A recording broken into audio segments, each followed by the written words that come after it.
Hey everyone, welcome back to the channel. Before we dive into today's insane story, I just want to say thank you. Your likes, comments, and subscriptions keep this thing alive, and it means the world to us. If you're new here or just love these wild family drama tales, hit that subscribe button and drop a comment with the city you're watching from. We might give you a shout out in the next one. Today's special shout out goes to Liam from Seattle, Washington. Liam, we're stoked you're enjoying the stories. Now settle in because this one's a long ride, full of betrayal, heartbreak, and a comeback you won't see coming. Let's jump right in.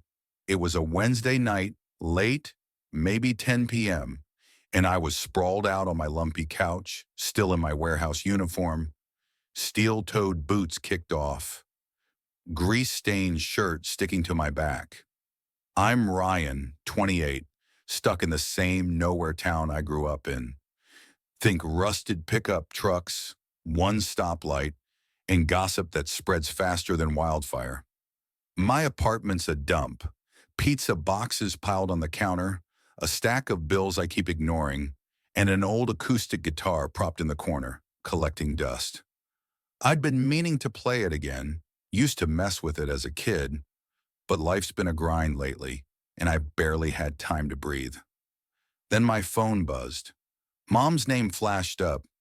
Come over tomorrow 6 p.m. sharp, big news. No, how you doing? No miss you. Just that. Dad texted right after. Don't be late, Ryan. My stomach did a flip. They weren't the type for mystery. Usually it was pick up milk or the roof's leaking again. This felt heavy and I couldn't shake it. Next day I clocked out early, showered off the warehouse stink, and drove the familiar 5 miles to their place. It's a split-level house, sagging under years of neglect, peeling paint, a porch railing I'd fixed 3 times, shutters I'd painted last summer. I'd poured half my life into that house, re-shingling the roof when Dad couldn't afford a pro, unclogging gutters in the rain, even hauling scrap when they turned the garage into a man cave that never got used. My hands were scarred from it, knuckles rough as sandpaper. I pulled into the driveway, engine rattling, and noticed the extra cars. Jake's beat-up SUV, Ellie's shiny sedan, full house. Weird for a Thursday. Inside, the living room was a zoo. My brother Jake, 32, sprawled on the couch with his wife, Tara, their kids, Max, 6, and Lily, 4, tearing around, knocking over a lamp I'd bolted down last year. My sister Ellie, 30, perched on the armrest, glued to her phone, her manicured nails tapping the screen. Mom hovered by the kitchen doorway, arms crossed, her graying hair pulled tight in a bun. Dad stood by the fireplace, king of the room, his flannel shirt stretched over his gut. The air was thick, tense, like they'd been bickering and stopped when I walked in. A spread of takeout pizza and soda cans cluttered the coffee table, the kind of setup they pulled for family meetings.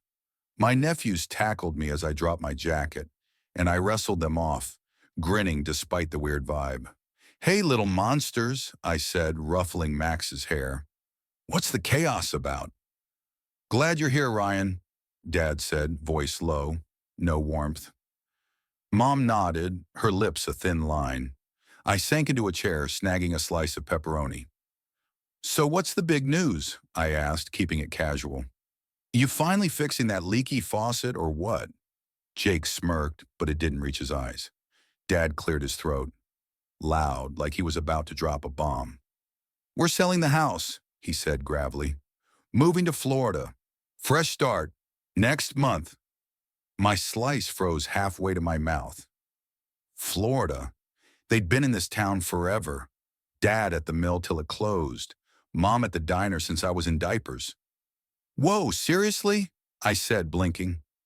The whole family's going. Mom flicked her eyes to Dad, then me. Yeah, she said sharp. The whole family.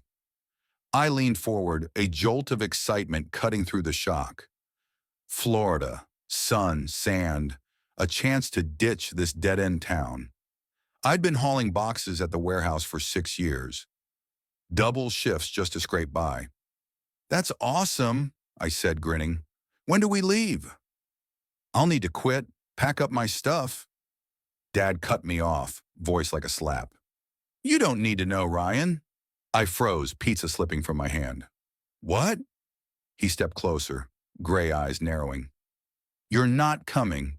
You're not part of us. Stay here. Keep the place running till it sells. We'll send you a cut later. Mom snorted a mean little laugh. Someone's got to watch the kids when we're gone. The room went silent, like someone hit mute. Jake stared at his shoes. Tara shushed the kids. Ellie didn't even flinch. My chest caved in, air gone. What do you mean not part of us? I rasped, voice cracking. Dad shrugged, like he was tossing out trash. You're not our real kid. Never were. Picked you up from a foster home when you were 2. Time you knew. Mom nodded, cold. We raised you. That's enough. You're on your own now. I broke down, hard. My knees gave out, and I hit the carpet, hands shaking, tears spilling hot down my face. 26 years, birthdays with lopsided cakes Mom baked, Christmases hauling trees Dad chopped, summers fixing their junk. And it was a lie? You're kidding, I choked. This is some sick joke, right? No one moved. Jake muttered, Sorry, man, barely audible. Ellie glanced up, bored. Don't make it a thing, Rye. Tara hustled the kids out, whispering about ice cream. I looked at them, Mom's smirk, Dad's stone face, and it hit me. I'd been their grunt, not their son. I dropped out of community college to pay their mortgage when Dad got laid off. Worked nights so Jake could chase his startup dreams. Babysat Ellie's dog when she jetted off to Cancun, and I wasn't even theirs. I stumbled up, grabbed my jacket, and bolted. Mom yelled, Ryan, don't overreact. But I was out the door, screen slamming behind me. My truck roared to life, tires spitting gravel as I peeled out. I drove blind, tears blurring the road, till I hit the edge of town, a gas station lot, neon sign flickering, open like a taunt. I parked, slammed my fists on the wheel, and screamed till my voice gave out. They weren't my family. I wasn't their kid. Who was I? Back at my place, I couldn't sit. I paced, kicking over a chair, staring at the wreckage of my life. That guitar in the corner, I'd saved for it helping Jake move, strumming it till Dad told me to quit the noise. The toolbox by the door, his old set, handed down when I fixed his truck for free. A photo on the fridge, me and Ellie at the lake, her arm around me like I mattered. Lies, all of it. My phone buzzed. Jake, you good? It's not a big deal. Ellie, chill, they're just moving. I laughed, a jagged, ugly sound, and chucked the phone across the room. Not a big deal. They gutted me. I didn't sleep. By 2 a.m., the anger burned out, leaving exhaustion and something else. Resolve. I grabbed a trash bag, started purging, old letters, a mug Mom gave me, that photo from the lake. Then I stopped at the guitar.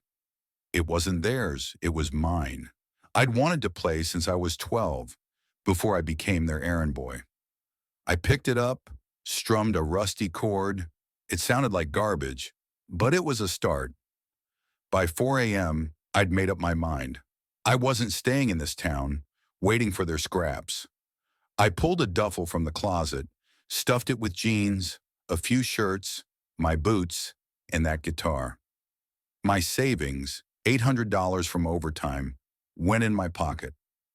I checked the bus schedule, 5:30 a.m. to a city 2 hours west, a sprawl of concrete and noise I'd never seen. No plan, just motion. The station was dead when I got there, air cold, my breath fogging.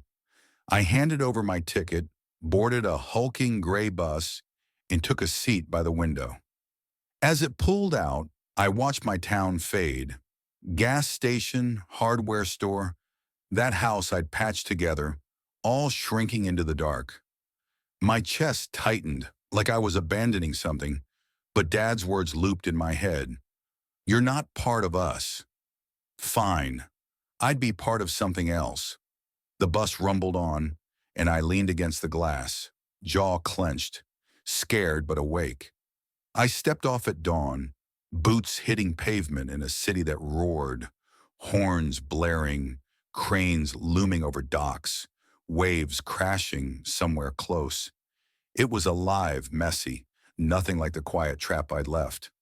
I found a motel that day, a dive with stained walls and a bed that sagged, but it was $40 a night and mine. I dropped my bag, sank onto the mattress, and let it sink in. I'd walked away. No note, no goodbye.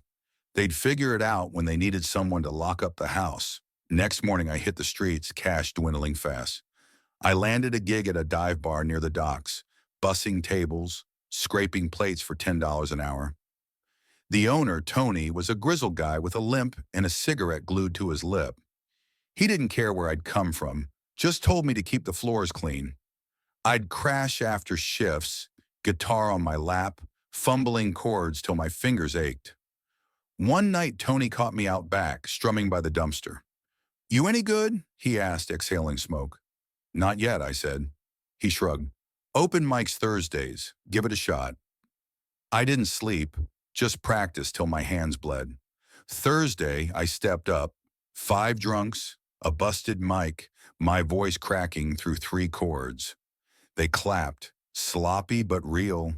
Tony tossed me a beer after. "Not bad, kid. Keep going." 2 weeks in, I moved to a studio above a tattoo shop. Thin walls, buzzing needles below, but a step up. The bar gigs got regular, my playing less awful. I met Lila, a bartender with dyed purple hair and a laugh that cut through the chaos. She'd linger after shifts, tossing me song ideas. "You're not terrible, new guy," she'd say, smirking. "You're not either," I'd shoot back, and she'd grin. It wasn't much, but it was something. Someone seeing me, not my past. Back in town, they'd sold the house. I heard through Jake's one text. "Florida's hot. You okay?" Ellie sent a beach pic. No words. Mom and Dad? Silence. They cut me loose, and I was starting to breathe easier without them. Then 3 months in, my phone rang. Mom. I was mid-shift, wiping down tables when it buzzed. I stepped outside, heart pounding, and answered. "Ryan, where are you?" Her voice was sharp, like I'd skipped dinner, not vanished. "We're back. Florida didn't work. Too expensive. We need you home." I laughed cold. "Need me? For what? To fix your mess again?" She huffed. "Don't be selfish. After all we've done—" I cut her off. "You told me I'm not yours. I'm done." She gasped, then Dad's voice growled in the background, but I hung up, hands shaking but lighter. That night, I played my best set yet. 10 people. Lila cheering from the bar, Tony nodding in the back. I didn't call back. They weren't my family. This was the guitar, the city, a life I was clawing together. A week later, Tony offered me a weekend slot. Real pay, not just tips. Lila dragged me to a music shop, made me pick out strings. "You're sticking around, right?" she asked, half teasing. "Yeah," I said, meaning it. "I am. It's been 4 months now. I've got a rhythm, bar shifts, late night strumming, a portfolio of songs I'm not ashamed of. The town's a memory, fading with every chord." Mom texted once more, "Doors open if you change your mind." I didn't reply. They built their world without me, and I've built this, rough, loud mine. I'm Ryan, not their fix-it guy, just a dude with a guitar and a shot. And that's enough. If Ryan's story hits you, smash that like button and tell us in the comments. What's the moment you broke free and chose yourself? Subscribe if you haven't. Hit that bell. More stories like this are coming your way. Thanks for hanging out with us. See you in the next one.